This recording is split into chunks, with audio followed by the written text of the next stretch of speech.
13C, con el auspicio de Banco Falabella. Hablamos mirándote a los ojos. VTR ahora es móvil. Tentaciones de Café Gold, un café de calidad superior. Tener mucho más es vivir con salud. Presenta Dudo.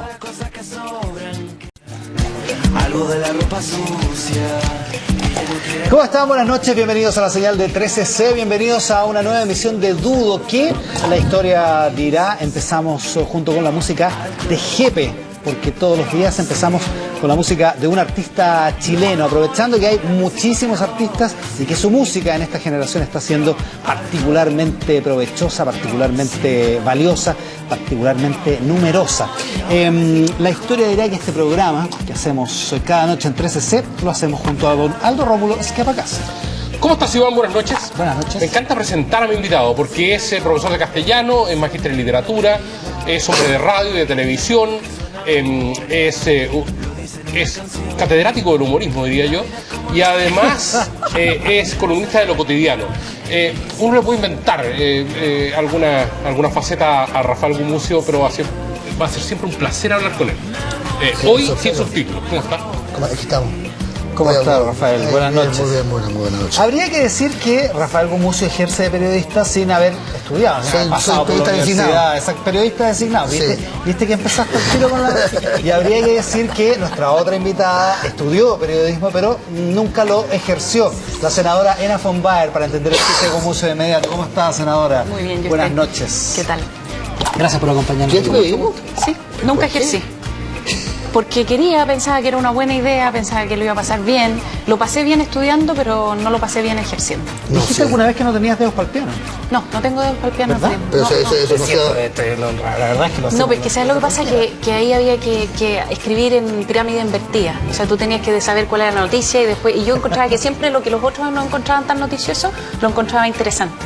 Y de hecho me pasó al principio como de vocera de gobierno, mis asesores me retaban porque decían que mis respuestas eran demasiado largas y demasiado académicas. Entonces he tenido que aprender a hablar en corto, o sea, he tenido que volver a mis raíces periodísticas. ¿Tu problema es la síntesis, entonces?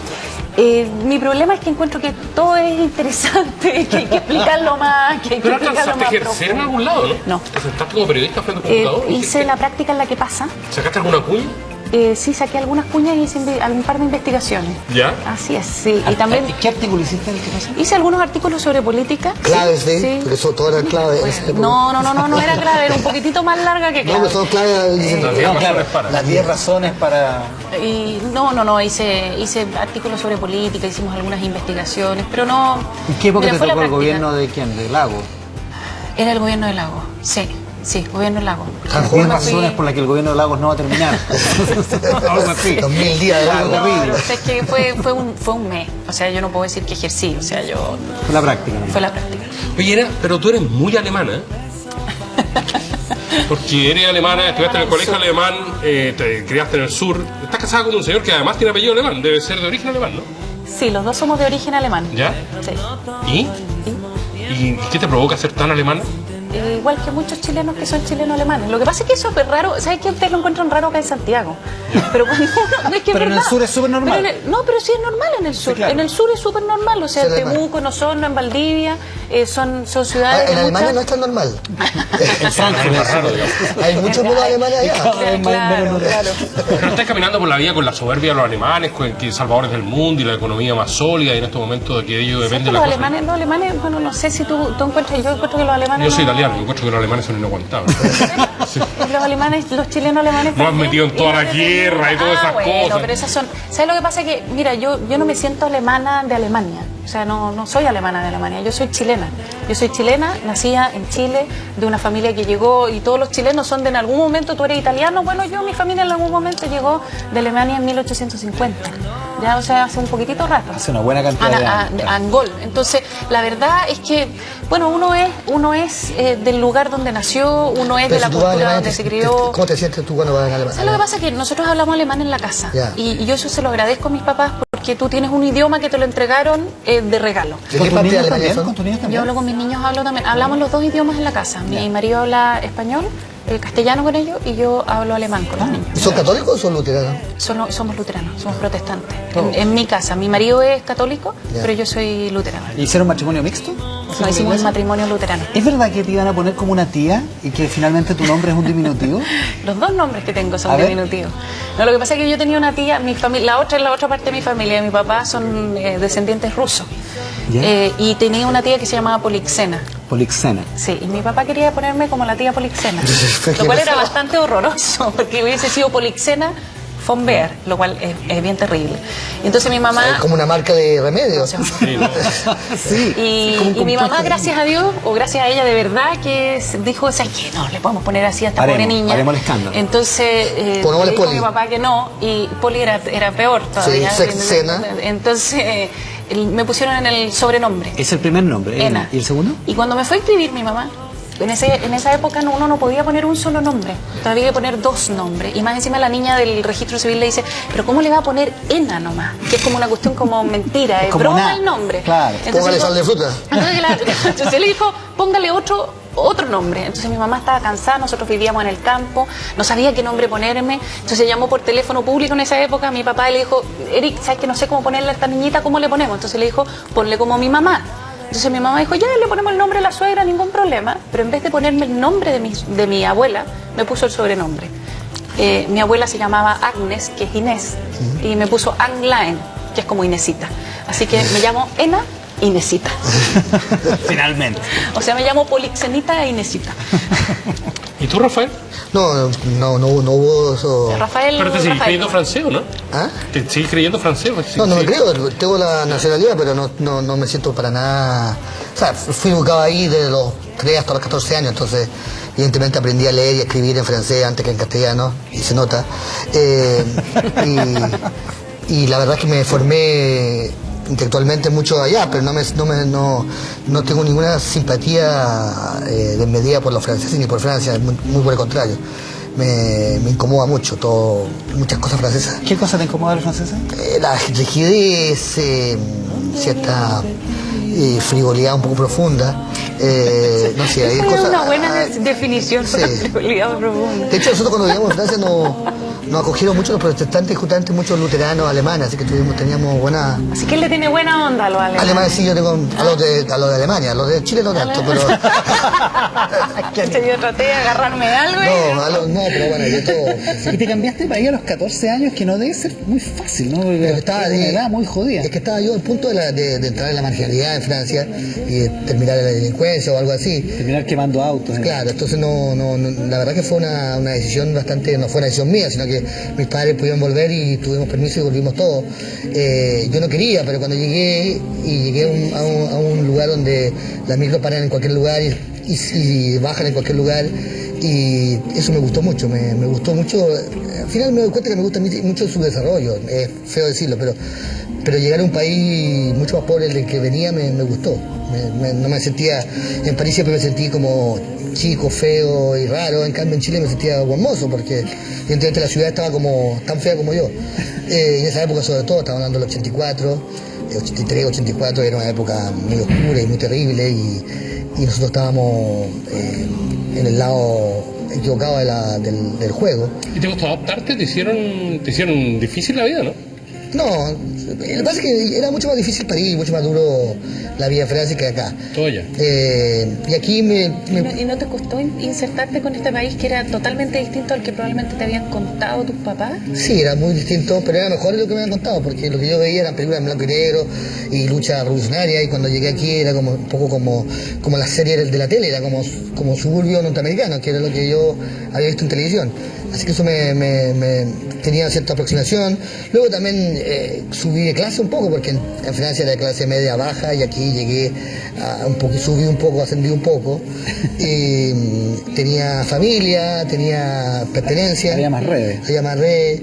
Y también estas cosas de que uno luchaba por algo, tenía alguna influencia en algo, que las cosas cambiaran porque uno estaba ahí. También era algo que en Francia era imposible. Yo era un número y tenía que respetar lo que ya existía y tenía que ser parte de una tradición y una cultura. Y aquí las cosas estaban en movimiento, Claro, en cambio. De hecho, yo me equivoqué mucho porque despreciaba demasiado esta cultura y no la veía en su dimensión. Para mí todo era nuevo y todo era inventado. Eso me permitía ser muy patudo porque ¿Te equivocaste mucho en qué, por ejemplo? No, pero fue una creación buena porque entraba yo a trabajar, no sé, al Mercurio, a no sé dónde, y para mí como que no tenía ninguna importancia. No era, o sea, ser escritor aquí en Chile, yo no me daba cuenta de la tradición de escritores que teníamos aquí en Chile, pero para mí ser escritor era como, qué fácil, aquí sí que es divertido, ¿no? Como en Francia, donde te ponen a Baudelaire, a Víctor Hugo encima y tú no te sientes paralizado. Pero eso es algo súper típico de Chile, a mí me llama mucho la atención, que es mucho más fácil, o sea, si es que uno es una sociedad todavía donde hay más movilidad en eso, o sea, hay más espacio, o sea, a mí me llamó la atención cuando yo llegué a Santiago de Temuco, yo no conocía a nadie acá, no, o sea, yo llegué sola con una bicicleta y el lugar donde iba a ir a estudiar, y la verdad es que Chile es un país donde uno todavía puede hacerse espacio, especialmente en regiones también. Y Alemania ahí es un país mucho más rígido. Mucho más rígido, o sea, es mucho más rígido. Uno piensa que Alemania es un país con mucho, y a mí me llamó mucho eso la atención, te transmiten como que Alemania fuese un país donde todos son de clase media y todos son iguales. Eso no es verdad. Alemania también tiene clases sociales y son mucho más rígidas que acá. O sea, tú para entrar a la clase alta alemana, la realmente alta, esa cuestión es imposible. Oye, Ina, pero a ti te sacaron del colegio alemán. No sé si te sacaron. Sí, me sacaron. ¿Técnicamente correcta la expresión? Técnicamente correcto. Sí, me sacó mi mamá. ¿Te echaron o no? Me sacó antes que me echaran. ¿Y por qué te iban a echar? No, lo que pasa es que yo estaba en primero básico, yo lo único que quería era aprender a leer. Ese era mi único interés. Yo encontraba que ir al colegio era aprender a leer para leer los cuentos porque nosotros éramos 4 hermanas en la casa, más 2 primos que se criaron con nosotros. Y entonces en la noche mi mamá nos leía el cuento y había que todos los días le tocaba elegir el cuento a otro. Yo encontraba que eso era terrible, que quería leer mis propios cuentos. Aprendí a leer en el colegio y después decidí que ya no era necesario ir más al colegio. Y le dije a mi mamá que ya con eso era suficiente y no me levanté más. Me quedé en la cama. Entonces para mi mamá, que tenía que levantar a 6, esta niñita se transformó en un problema hasta que ya arrastrándome hasta tercero básico, a principio de tercero básico, me dijo que bueno, si no quería ir al colegio, me sacaba del colegio. Y me sacó del colegio y te llevó a una escuela. Y me mandó a la escuela de Cajón. ¿Cómo es la escuela de Cajón? La escuela del pueblo donde yo crecí. Yo crecí en un pueblo que se llama Cajón, se llama así. Existe, está en el norte de Temuco. Nosotros nos criamos entre Cajón y Gorbea, que son 2 pueblos chicos que quedan alrededor de Temuco. Y bueno, fui a la escuela de Cajón durante un año y esa fue probablemente una de las experiencias más importantes de mi vida. Una escuela que queda al lado, entre el pueblo y las comunidades mapuches de ahí de la zona. ¿Y cómo es tu relación con los mapuches de la zona? Siempre buena. Sí. Sí. ¿Pero tú algo aprendiste de...? Poco, porque en esa época en la escuela los mapuches no podían hablar su idioma. Era una situación que yo la viví de súper cerca y era altamente discriminatoria. ¿No podían, lo tenían prohibido? No, ¿sabes lo que pasa? Que tú entrabas y la idea era que los mapuches en la escuela aprendieran el español. Y eso llevó a que mucha gente perdiera su idioma. Hoy día nosotros tenemos programas que yo creo que podríamos hacerlos mejor, pero por lo menos ya es un avance. Tenemos programas donde los niños que llegan de las comunidades y hablan mapudungún puedan hablar en mapudungún en el colegio y en las escuelas, y además de eso tenemos profesores que les refuerzan el mapudungún. ¿De la mentalidad o de la cultura aprendiste de la cultura? Sí, bueno, uno cuando vive en la 9ª región son tus vecinos, o sea, uno aprende mucho de la cultura mapuche. Yo no hablo mapudungún, digo algunas palabras, pero no hablo. Y la verdad es que uno, o sea, tú aprendes muchas cosas, o sea, tú aprendes que los mapuches son circulares. No piensan en cómo nosotros siempre el lineal, no están pensando siempre en el futuro, en cómo poder avanzar hacia la meta, sino que piensan en la circularidad, tienen mucho más. Tú cuando llegas a un mapuche y llegas y le dices al tiro, bueno, buenas tardes, ¿sabe que le vengo a comprar la gallina? No te va a vender la gallina, aunque la quiera vender.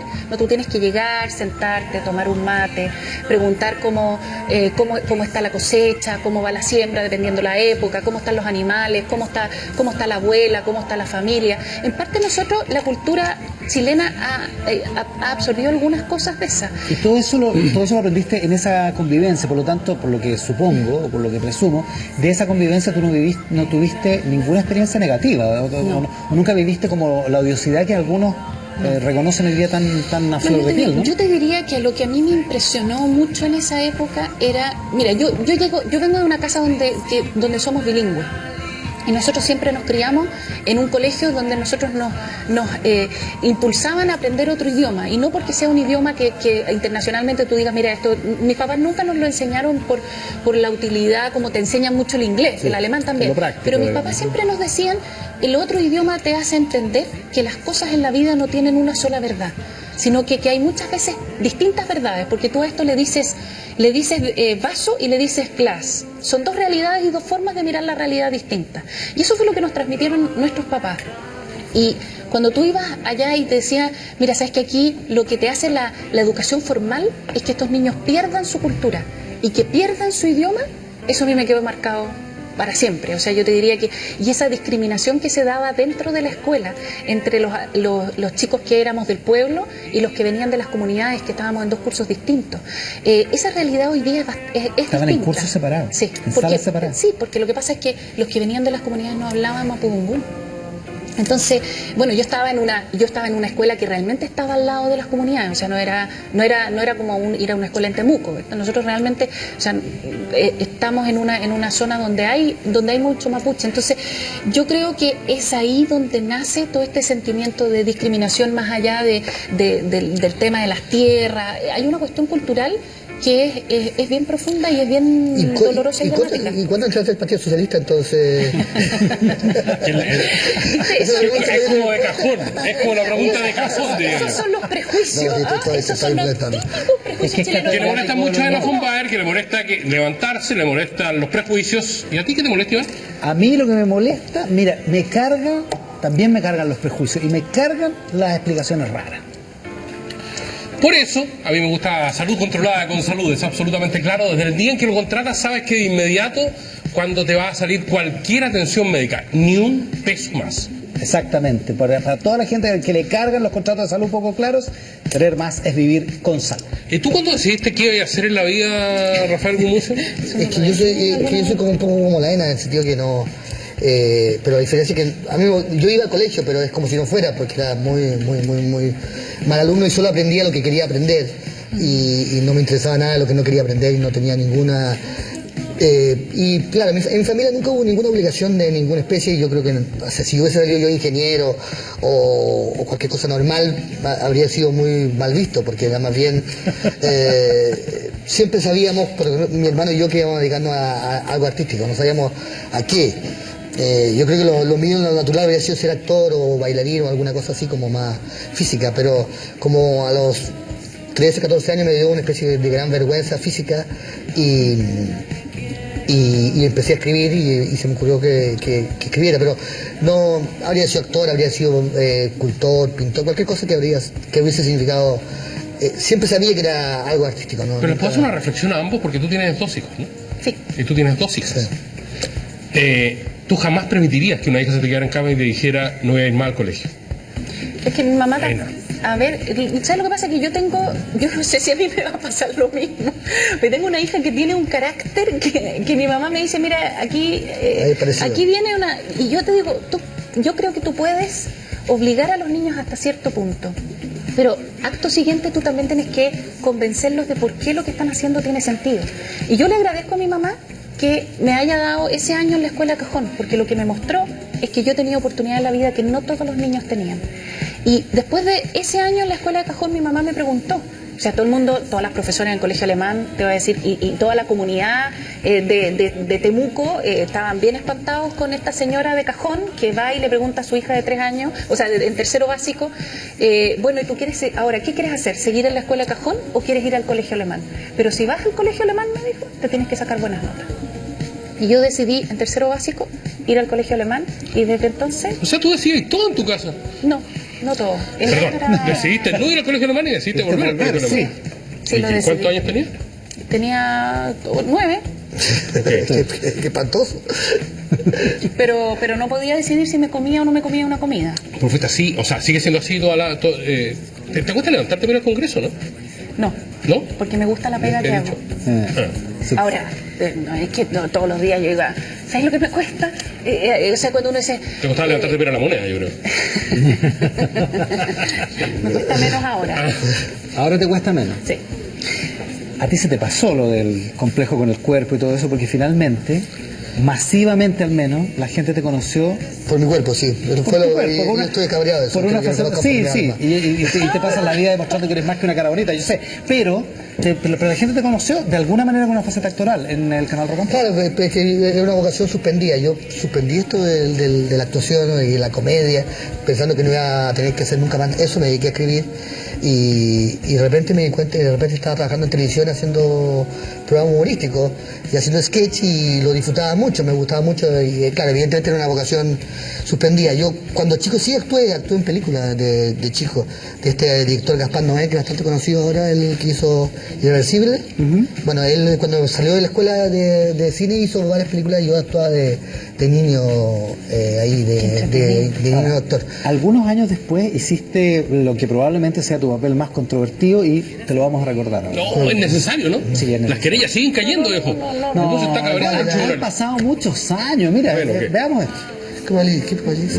El 4 de septiembre de 1970 resultaba elegido, por primera vez en la historia de nuestro país, un gobierno soñador e idealista. Imagínense que el mar en vez de salado fuese de azúcar y pudiéramos confitar el mar. Quiero que andemos todos desnudos y vayamos por todos los campos de niños cantando canciones de amor. Leche gratis, educación igual para todos, todos con igual acceso a la salud. Diciendo que eso era una locura, estábamos enfermos. Pero sus sueños estaban chocando con la realidad chilena. Mis sueños están chocando con la realidad chilena. Todo se va a hacer en su debido tiempo, pero gobernar ha sido más difícil de lo que parece. Usted me dijo que a esta altura deberían estar aprobados los ministerios de la música y el ministerio de las flores, y todavía no pasa nada. A nosotros nos gustaba el gobierno utópico, pero siempre hemos sido una opción más pragmática. Y en esa Esto utopía era pragmática... Rafael en el año 97, Pero 98. esta es la versión suave, porque nosotros hicimos dos videos con Allende. El primero era muy duro, y hasta yo lo veo y me impresiona, porque era la versión de la derecha del golpe militar, o más bien la de Carlos Larraín.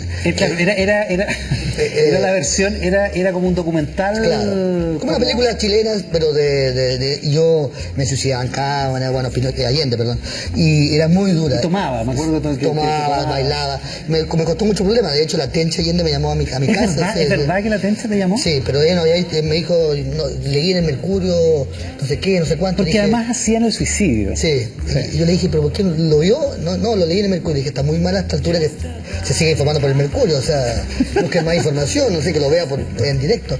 Pero era muy duro. Y esta versión que hicimos era la versión de Moda Cristiana, que era como de la transición, en que todos quedan bien. De hecho, hay un momento en que Allende, Pinochet le dice, yo te veo muy problemado, si querés yo te ayudo, y Allende le entrega a Pinochet la responsabilidad. Bueno, es toda una parodia, pero lo que me alarmó mucho es el parecido físico, porque cuando me maquillé y me vestí, me veía igual que una persona de 70 años, que era Allende, y no tenía que hacer casi ningún esfuerzo de maquillaje, cosa que me preocupó bastante. ¿Y te arrepentiste De, de haberlo hecho? no, el primer video estaba, yo creo que el primer video era un poco... ¿Era pasado para la punta o no? No, lo que pasa es que la escena de la moneda no evolucionamos mucho porque lo filmamos en el Palacio Pereira, que está destruido, que se parecía mucho a la moneda, y hicimos muchas escenas de balazo, de armas. Y de hecho tú apareces con una pistola, Claro, que es la más controvertida. Y es muy lo hicimos demasiado poco chistoso. El chiste en sí era muy bueno porque casi todas las películas en Chile eran de izquierda y la versión oficial era más bien de derecha, entonces queríamos hacer como una película como no sé si ustedes vieron una película que se llama Yo soy de Santiago de Río Soto, ¿Sí? que es la versión de izquierda, que es una película muy ridícula. Pero Rafael, ¿no estás medio cabreado de tu humor de mierda que te ha llevado a la cárcel, que te ha llevado a tener querella, que te ha llevado a estar permanentemente en el foco de la polémica, ¿no? No, pero ganamos mucho dinero también con eso. Millones de También es pesos. cierto. Ya. Dólares, todo. Así que no, o sea, claro, había un par de desventajas, pero han sido cosas menores. La verdad es que los peligros son mucho menores de lo que la gente cree. Y la única vez que caí preso fue por una tontera, así, por una frase. Espera, hagamos una cosa. A la vuelta recordemos el episodio en que Gumucio cayó preso. Tú nunca has caído presa, Adena, ¿no? Todavía, digamos. Pero sí has estado en la polémica. No, par de veces. Un par de veces. En mi corta vida política solo un par de veces. Hablemos de todo eso a la vuelta, Aldo. Ya, pues, yo te quiero hacer una pregunta, sí. A ver. Porque si uno tiene un celular y se pasa del plan, ¿por qué los minutos extras que uno tenía no cuestan lo mismo que los de tu plan? ¿O es muy tonto lo que estoy diciendo? Pero para nada, Aldo, ¿cómo va a ser tonto aquello? Ahora BTR es móvil y por lo tanto la cosa es justa y por eso los minutos adicionales cuestan lo mismo que los minutos de tu plan. Ni un peso de más, ni un peso de menos. Cámbiate a BTR móvil como tenía que ser. Conoce el resto de los beneficios, planes, tarifas y equipos en btr.com. Disfrutar de la mejor telefonía móvil es rosadamente obvio, Aldo Esquiapacase. Nos separamos un minuto y ya volvemos.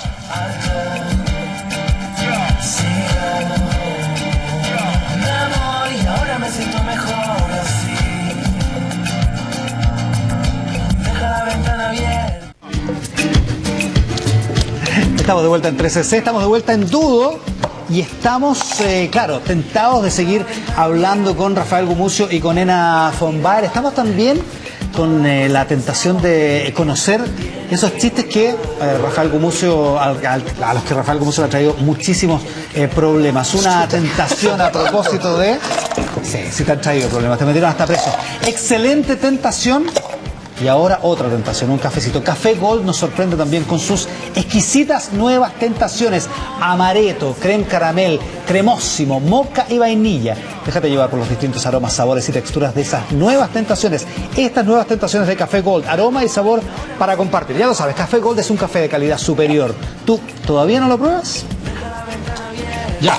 ¿Por qué te metieron preso, Rafael? No, pues fue una tontera por una entrevista en Cosas, esta entrevista de fin de año. Me preguntaban por qué no habían elegido a Jordán, a Servando Jordán, senador designado. Entonces yo puse porque viejo, feo y con un pasado oscuro, no como el resto de la Corte Suprema. El chiste iba dirigido al resto de la Corte Suprema porque era una ironía, evidentemente no era más viejo ni más feo que muchos, y tenía un pasado tanto más oscuro que muchos de los otros de la Corte Suprema. Pero hay gente que ya no está, que ya se murió, ¿No sabes que la gente de la Corte Suprema no tiene sentido del humor? No, ninguno. Es que es un O sea, que la requisito esencia, absoluto para llegar a la Corte Suprema. Y además yo no sabía cuándo oscuraba su pasado, yo había leído la prensa, después supe leyendo el libro de Alejandra Matú que había quedado corto. Pero no fue bastante desagradable y bastante... ¿Pasaste una noche en la cárcel? Sí, fue muy veloz porque esta ley de seguridad interior del Estado. Que hay que erradicar del mapa. Fuiste una víctima de la ley de seguridad del Estado. Fue muy rápido. Estaba Pause muy enojado porque él también estaba en un juicio también, pero era más lento el suyo. Ya, no lo habían metido preso. Sí. No, se lo preso sí, pero después. No, tomaron preso al periodista. La senadora Ena von Baer tuvo su propio infiernillo probablemente cuando se despachó en una entrevista en la radio cooperativa, una declaración que podemos recordar para que la gente se acuerde y para que te hagan bullying en Twitter de nuevo. Aquí está. Lamento de rechazar la idea de legislar, porque no es que yo esté rechazando que nosotros discutamos esto en el Congreso. Lo que yo estoy diciendo es que para mí, y esto es una convicción profunda, como mujer también, yo tengo 2 niños y a mí me llamó mucho la atención desde el día que yo quedé embarazada, de que la vida que se gesta dentro de la mujer, para mí es una vida completamente distinta. Es un ser humano distinto a la mujer. La mujer, uno podría decirlo en fácil, le presta el hogar por el tiempo del embarazo a la vida que se está gestando ahí. Y yo creo que esa vida tenemos que respetarla siempre. Y tenemos que respetarla desde el momento en que existe. Y es por eso que yo no creo que nosotros tengamos que abrir la puerta a que pongamos en peligro el desarrollo de esa vida. Porque no tiene derecho, desde mi punto de vista, una mujer que presta el cuerpo, en el fondo, presta el hogar a esa vida que se va a desarrollar, a terminar con esa vida. A ver, ¿Está clarísimo? ¿Tantos meses después, te arrepientes o piensas? Yo sigo pensando exactamente igual. ¿Lo habrías dicho de otra manera si hubieras sabido lo que se venía? No siempre puede, mira, ¿sabes lo que pasa? Que al final del día se produjo la polémica porque se sacó un pedacito de la frase. Mira, yo sigo pensando exactamente lo mismo y lo repetiría y es por estas cosas. Te lo pregunto y lo ponemos en el aire, Ena, porque seguramente lo pasaste mal también. Aparte de ser un debate ideológico, aparte de ser un debate que probablemente consideras justo. Más malo va a ser una amiga mía que le dice la Ana Fonbaer ahora. ¿Por qué? Pero está mucho cuerpo. No. Sí, lo que pasa es que obviamente que uno puede y se hacen muchos chistes en el sentido más sexual que uno podría. Perdóname, Ana, pero no pude resistir. Está bien, sí, pero mira, ¿sabes lo que pasa? Que al final uno dice, mira, uno en política lo pasa mal y uno va a saber que a veces que uno dice, mira, pucha, que lata estas cosas, pero al final del día tú sabes que detrás de este... Uno puede decir de este bullying también hay una posición ideológica. Y uno dice, ¿por qué estás en política? Uno está en política para defender ciertas posiciones. Y aunque te cueste mal rato expresar, porque también tu marido lee Twitter, supongo, y lee las cosas que pone. Mira, ¿no? mi marido me dice siempre, mira, ese día... O tu mamá, tu papá, no sé. Mis papás son es una cosa distinta. Mi marido te lo puedo contestar porque mis papás sí lo han pasado mal, pero por otras cosas. Desde que yo estoy en política, porque nosotros somos una familia que no tiene nada que ver con la política, nada que ver con ningún tipo de mundo público. Yo soy la primera que tiene posición pública, o sea, nosotros somos del campo y para mis papás ha sido muy duro y muy difícil muchas veces y para mis hermanas también. Para mi marido esto fue decidido entre los dos. El día de la votación del tema del aborto, yo la verdad es que, tú dices, a mí me tocaba hablar. Y ahí sí uno dice, ya, ahora tengo que tomar posición, tengo que hablar. Y yo soy una convencida que después de la transición a la política chilena lo que le hace falta es gente que no diga lo políticamente correcto, sino que diga en castellano lo que piensa y después a partir de esas diferencias nos pondremos o no nos pondremos de acuerdo. Pero yo creo que esas cosas como medio grises, medio políticamente correctas, son de la vieja política, pero no son de la nueva política. Pero se han cargado el chancho, buena, es decir, comparar al país con la camorra, decirle al presidente que hay que amar a sus perros. Momento, yo estoy haciéndome cargo respecto a lo mío. No, tú estás diciendo, me gusta la política donde dice las cosas tal como la pienso, pero de repente... Yo no estoy hablando de calificativo, yo estoy hablando de posiciones políticas. Yo estoy tomando una posición acá y yo dije, mira, yo estoy convencida que la vida del niño que está por nacer es una vida distinta. Y ese día yo llamé a mi marido por teléfono y le dije, Eduardo, le dije que difícil lo que me toca. Y me dice, pero por eso justamente estás en política, pues, Ana, pues si no, ¿para qué estamos haciendo todo el esfuerzo que estamos haciendo como familia si es que no vas a defender las cosas que son importantes? ¿Para ti esto es importante? Sí, para mí esto es importante. Pero yo estoy de acuerdo contigo, yo creo que hace falta decir las cosas, pero si alguien dice en Chile, y hay muchas mujeres que quisieran decirlo, que está por el aborto, o sea, que cree que tiene derecho a abortar como casi todas partes del mundo, esa persona recibe un bullying en Chile que es desproporcionado. Yo no estoy a favor del aborto, pero estoy a punto solo por joder, decir, oye, ¿sabéis que hay que defender el aborto? Sí, porque no puede ser la posición, no puede ser que en Chile esa posición sea considerada parecida a decir estoy a favor del robo, estoy a favor del asesinato, estoy a favor del incendio. No puede ser que en Chile que alguien que diga que está a favor del aborto sea comparado inmediatamente con un asesino, con un ladrón, con un criminal. Cuando es una posición que defienden personas civilizadas en todas partes del mundo, yo no es la mía, yo no soy partidario del aborto, soy partidario de la ley de aborto. Me parece que no es ninguna gracia para un cristiano, para un católico, para el que sea, no abortar cuando la ley te lo prohíbe. La única gracia es no abortar cuando la ley te lo permite y tú, de manera voluntaria y propia, decides no hacerlo. Como cristiano parece que no tener ley de aborto es quitarle a los cristianos el derecho a decidir, el derecho a elegir, y les quitan santidad, lo que me parece de alguna forma ahí tenemos una visión desde el punto de vista cristiano es la peor cosa completamente distinta.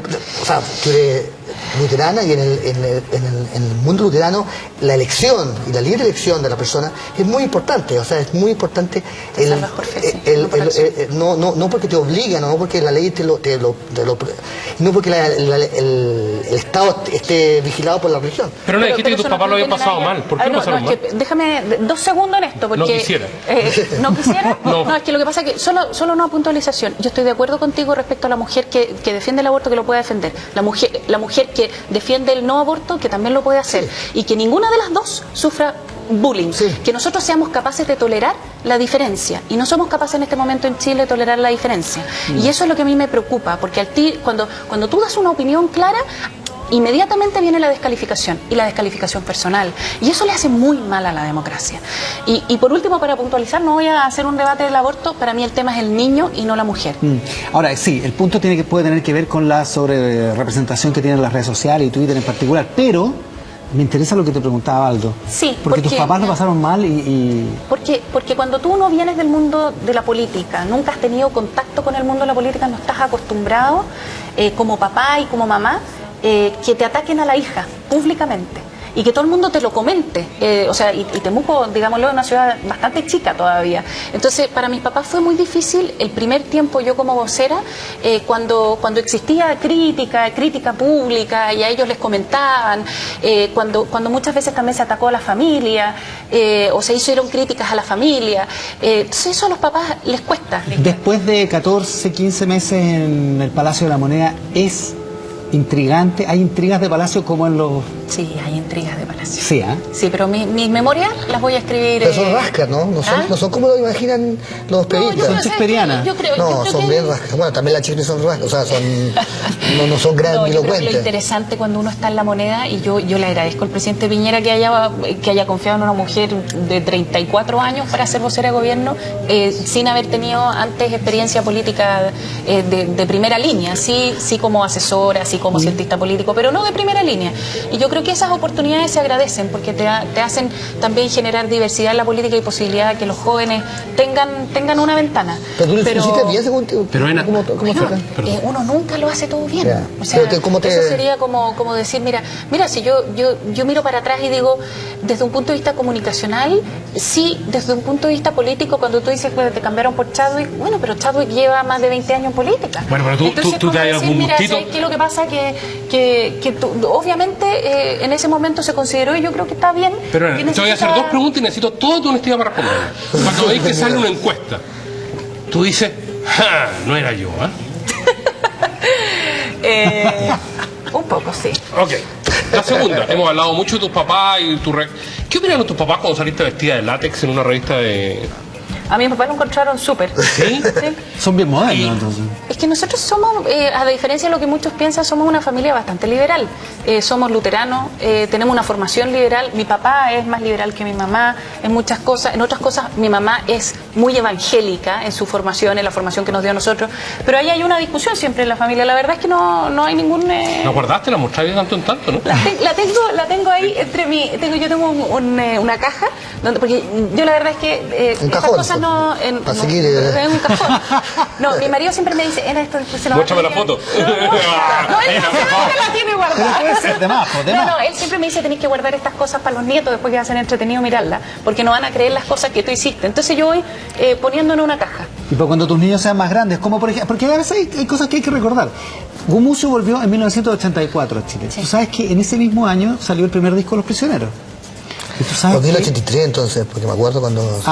bueno. Porque cuando murió Andrés Yarlán, ¿cuándo fue eso? El 84. 84. ¿Volviste el 84? Yo tenía 10 años. El avión en que yo llegué trajo a los restos mortales de Yarlán, en el mismo avión. O sea, yo estaba en la pista cuando se iba yendo. Sí. Hay que recuerdo, septiembre del 84. Estuve clandestino además yo.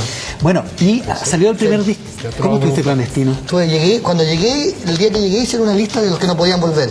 ¿Y estaba ahí tú? Estaba yo, mi hermano y mi mamá. Y estábamos acá en Chile y legalmente no teníamos que volver. Así que estuvimos como 4 o 5 meses sin poder sacar el carnet, sin poder sacar nada, si nos arrestaban en la calle, claro, no tenían como... ¿Fue el único tiempo que te portaste bien en tu vida? No, fue lo único peligroso que he hecho. He estado preso y he sido clandestino sin hacer sin hacer nada peligroso. O sea, no. ¿Nota algo de sorna la senadora von Baer sobre tu situación?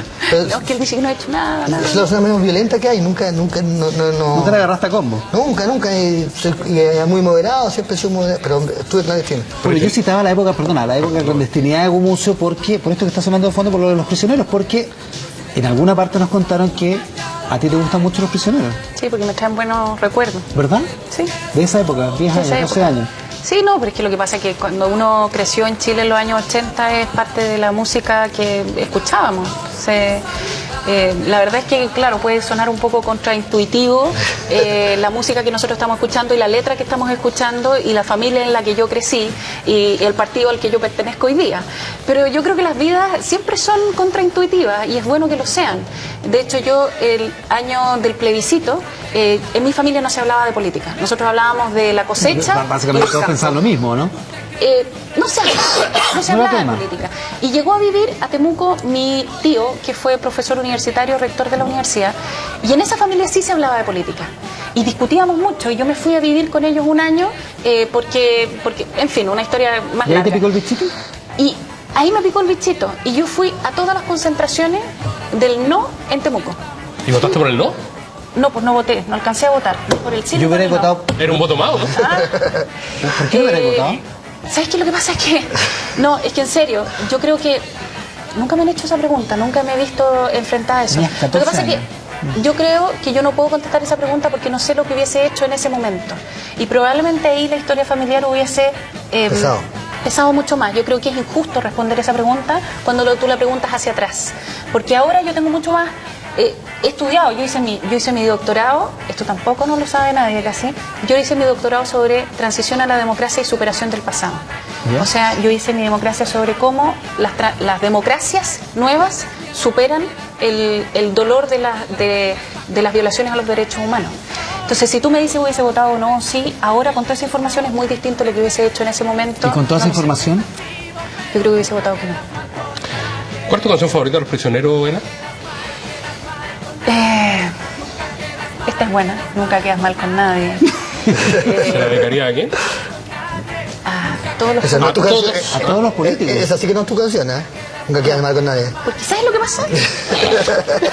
¿Sabes lo que pasa? Que me gusta esa pregunta. Sí, sabía. Porque yo creo que en la política hay que aprender a quedar mal. Con todo. No con todo. Con casi. Y hay que aprender a enojarse también, ¿o no? Sí. Pero la reflexión es que a la derecha le falta algún cantante, porque Gorgon toca Inti Gimán, y la Payún y esas cosas. A ti te gustan Los Prisioneros. El presidente también toca todas esas cosas. No, yo no toco la guitarra. ¿No? Toca la flauta traversa. Sí. Pero eso es clásico. ¿Qué toquen ellos? Nino Bravo. No, que Nino Bravo no. Libre y esas cosas, pero fue el sí. Sí, pero no. Pero se van a poner a discutir conmigo con los cantantes de derecha, ¿no? ¿Pero me dijiste por qué es bueno, nunca quedas mal con nadie? Porque, bueno, no lo voy a hacer. Porque en las fiestas y que saltan. Y bueno, y hay varias canciones de Los Prisioneros que tienen este mismo ritmo. Decía yo que hay que aprender a enojarse también en la política porque a veces pasan cosas, no en este programa que es una isla de paz y tranquilidad. Pero hay otros programas donde le han dicho cosas a Ana von Baer que la han enojado, como por ejemplo en este. Ay, me enojé. Insisto, tiene que elaborarse un plan de política de Estado que nos permita avanzar en hacer que el sistema público crezca, se desarrolle y sea ejemplar y que tengamos un sistema privado que dé garantías. Es lo que se ha planteado. Y si queremos realmente, o tenemos la duda, ya le digo a la senadora designada, si queremos representar realmente, si queremos representar realmente, primero escuchemos a la mayoría y no le tengamos miedo. Y no le tengamos miedo. No puede permitir una miedo. No, está hecho el punto, está hecho el punto. Pero es una realidad. No le tengamos miedo a levantar un plebiscito para realmente saber cuál es la opinión de la mayoría de la gente. Eso no se hace. ¿Lo de Matías del Río? Sí, yo a Matías le dije ese día, y lo puedo decir ahora, le dije que tú no puedes permitir que una persona en la última vuelta de una discusión diga algo y tú no tengas, y lo tienes siempre en el periodismo, el espacio para contraargumentar, especialmente si es que te hacen una alusión así a la pasada, de mala. ¿Tú encontrás maletero que te digan senadora designada? No, ¿sabes lo que pasa? Que me lo dijo al principio, yo ni contesté, ya me tiene aburrida la cuestión, pero... ¿Viste? Yo le dije, ya da lo mismo, ¿sabes lo que pasa? A mí lo que me molestó ahí es que Camila Vallejo se arrogue la representación de la mayoría en Chile y diga que ella tiene más representación que los demás. Y yo le dije, mira, Camila, yo le dije después, ella es del Partido Comunista y yo fui nombrada por el partido más grande de Chile. Entonces ella no puede decir que ella tiene la representación de la mayoría. Eso hay que contraargumentarlo. Porque también decir que aquí todo Chile quiere educación gratis, todo eso tiene sutilezas que tú tienes que poder rebatir en un debate. Y no me dieron el tiempo para poder contraargumentar y eso sí me enojó, porque eso no se puede hacer, Así que bueno, sí, a veces hay que enojarse. Aquí no estamos. La última palabra va a ser de Gumucio hoy día, te lo anticipamos desde ya. Se ha dicho, el plebiscito. Rafael, hablábamos hace un rato de los problemas que te ha traído, lo que te preguntaba Aldo, los problemas que te ha traído tu sentido del humor, las cosas que dices, en fin. Y En los últimos años has estado más alejado de la polémica. ¿Eso significa que cambiaste tú o que ha cambiado el país? No sé, me he dedicado como más. Tengo un trabajo en la radio y ahí tengo como una tribuna, entonces ahí digo las cosas que tengo que decir muy temprano en la mañana y después me quedo agotado y no tengo energía para seguir polemizando. Pero es cierto que las cosas que pasan con este gobierno, que yo soy totalmente opositor a él, son tan evidentes y las dice tanta gente que no me dan muchas ganas de perder mi tiempo escribiendo columnas cuando ya todo el mundo ha dicho más o menos lo que yo digo. Hay mucha gente que opina lo mismo. Entonces, cuando era el gobierno de la Bachelet o con el gobierno de Lagos, había como... yo estaba más cercano a algunas cosas que me parecían mal o que me parecían equivocadas, y el debate era más venenoso y había muchas cosas que no se podían decir en Chile. Me resultaba como que había una cierta utilidad pública en hacer este trabajo. Hoy en día me parece que hay mucha gente que lo está haciendo, mucha gente lo está haciendo bien, y prefiero dedicar el tiempo que tengo, que es muy poco, además que tengo 2 niñas, a escribir y a tratar de hacer algo más productivo, escribir cosas para mí. Ha sido una columna, pero tú eres columnista como de lo cotidiano, las últimas noticias. Sí, ¿no? Estoy en Crónica, que es muy entretenido porque me llaman para cosas que rarísimas que no es que yo creo que pasa una noticia rara y te llaman, ¿no? Hay Rafael, hay una cabra que no sé. Pero me gusta eso, porque me conecta, me conecta con algo. ¿No te complica la crítica que se hace de las últimas noticias, de que a veces banaliza la realidad, de que a veces incluso trastoca los valores? ¿No te sientes cómplice para ser un poco...? Bueno, yo llevo en la última noticia... Quiero emparejar el nivel de pregunta de la ENA con el contigo. Tú eres cómplice de la banalidad de las noticias, ¿no? Yo trabajo hace 10 años ahí y cuando dio el golpe del timón y cambió estaba yo físicamente ahí, así que soy totalmente cómplice y parte de este cambio, o sea, participé totalmente de él. Y es cierto que también me parecía que cierto periodismo medio falsamente serio o pretendidamente serio, a veces una respuesta que puede ser bastante oxigenante. Y siempre ha habido dentro de la última noticia espacios para columnistas más o menos. Bueno, no olvidemos que Bolaño, Roberto Bolaño, el único diario en que escribió en Chile de manera cotidiana fue, bueno, primero que me estuve dando un rato, pero el diario en que escribió fue la última noticia. O sea, toda esta prensa medianamente seria muchas veces deja pasar por el lado cosas. Pero en lo concreto, ¿tú no consideras que las últimas banalicen la realidad? Hay cosas que me gustan, cosas que no me gustan nada, pero hay cosas que pero no... Antes de continuar con el programa, quiero que hagamos un compromiso. A ver, ¿qué compromiso? Que todas las preguntas, ¿a quién más? Y el minuto que le vamos a conceder a cada uno de los entrevistados, sin derecho a réplica, terminando Gumucio, sea mirándonos a los ojos. Así como el Banco Falabella, ok, me parece bien, mirándonos a los ojos. Sí, pues. Así es, igual que Banco Falabella, que siempre habla mirándote a los ojos. Me gusta el Banco Falabella. A ver, así, una persona que encuentres vomitiva en la política, Ana. Ay, yo encuentro que ¿sabes lo que pasa? Que yo no voy a hacer lo mismo que yo no quiero que hagan conmigo. Exacto, sí. Disculpa no responderte así, pero mira, que pensé que estábamos hablando de la política chilena. No, sí, Galdo, te estamos... Te está tirando un salvavidas, mujer. Ay, no, Sarkozy me dice. No, es que lo que pasa es que me abriste la mente a algún dictador a nivel internacional, pero... Ya, pero a lo mejor vomitivo muy fuerte. No, ¿sabes lo que pasa? Que yo creo que aquí tú no puedes hacer descalificaciones, respecto a una persona. ¿Alguien que encontré en el Congreso de Seúl? No, es que no, porque yo te diría cuáles son los argumentos, de qué personas no me gustan los argumentos. No, yo creo de verdad, y perdonen lo fome en eso, pero yo en eso soy de una sola línea. Yo no voy a descalificar a una persona. Porque creo que no le ayuda a nadie eso. Puedo hablar sobre los argumentos, pero no sobre las personas. Pero Girardi, ¿cómo te cae, por ejemplo? A mí Girardi me cae bien, no estoy de acuerdo en nada con él, o casi nada con él. No me gusta su forma de hacer política. ¿Y Navarro? También me cae bien. Nos reímos Estuve a punto de dudar lo de la Ana Fombá, nos reímos hartos con Alejandro Navarro. Hay algunas cosas en política que no me gusta cómo las hace, y se lo he dicho a él. O sea, encuentro que de pronto las acusaciones que hace son sumamente livianas y no se preocupa de investigar bien. Y en cuanto a sus posiciones políticas, tampoco no estoy de acuerdo. Yo voy a votar por la ENA y creo representarla fielmente. Ella me puede mentir si es que me equivoco, pero yo creo que la ya que más mal le cae está en su sector y no en el otro. Rafael. Aprovechando el tiro. No comparto. Ay, dijiste que las críticas que más te dolieron eran las ¿Alguien de la literatura chilena que te parezca? ¿Cómo fue el género? No, nadie me da acá, no me parece que no. Mira, está igual de políticamente correcto. No, pero es que es verdad, es que la literatura no me produce. Sí, cuando los libros, las personas no me producen acá. Un libro.